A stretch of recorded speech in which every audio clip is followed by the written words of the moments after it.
ಸಂಕ್ರಾಂತಿ ಹಬ್ಬವನ್ನು 3 ದಿನಗಳ ಕಾಲ ಆಚರಿಸುತ್ತಾರೆ. ಮೊದಲನೆಯ ದಿನ ಭೋಗಿ ಹಬ್ಬ ಅಥವಾ ಸುಗ್ಗಿ ಹಬ್ಬ.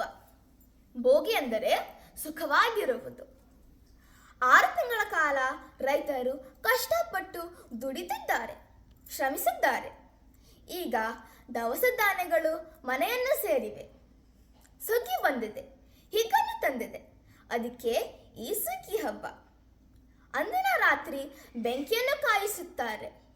ಇದು ಅಹಂಕಾರವನ್ನು ಸುಡುವ ಸಂಕೇತ. 2ನೆಯ ದಿನ ನಮ್ಮ ಪೂರ್ವಜರನ್ನು ನೆನೆದು ಪುಣ್ಯ ಸ್ನಾನ ಮಾಡುವ ದಿನ. 3ನೇ ದಿನ ಎತ್ತುಗಳ ಹಬ್ಬ. ಎತ್ತುಗಳಿಗೆ ಸ್ನಾನ ಮಾಡಿಸಿ ಅಲಂಕಾರವನ್ನು ಮಾಡಿಸುತ್ತಾರೆ. ಕೆಲವು ಕಡೆ ಎತ್ತುಗಳ ಸ್ಪರ್ಧೆಯನ್ನು ನಡೆಸುತ್ತಾರೆ. ದೇಶದ ವಿವಿಧ ಭಾಗಗಳಲ್ಲಿ ವಿವಿಧ ಹೆಸರಿನಲ್ಲಿ ಸಂಕ್ರಾಂತಿಯನ್ನು ಆಚರಿಸುತ್ತಾರೆ. ಅಸ್ಸಾಂನಲ್ಲಿ ಬಿಹು,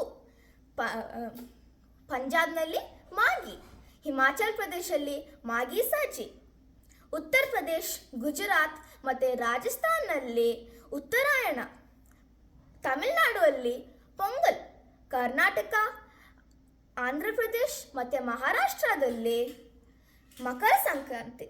ಆದರೆ ನಮ್ಮೂರಲ್ಲಿ ಸಿಂಪ್ಲಿ ಸಂಕ್ರಾಂತಿ. ಕೈ ತುಂಬ ಎಳ್ಳು ಬೆಲ್ಲ ತಿನ್ನಿ, ಬಾಯಿ ತುಂಬ ಒಳ್ಳೇದು ಮಾತಾಡಿ. ಧನ್ಯವಾದಗಳು.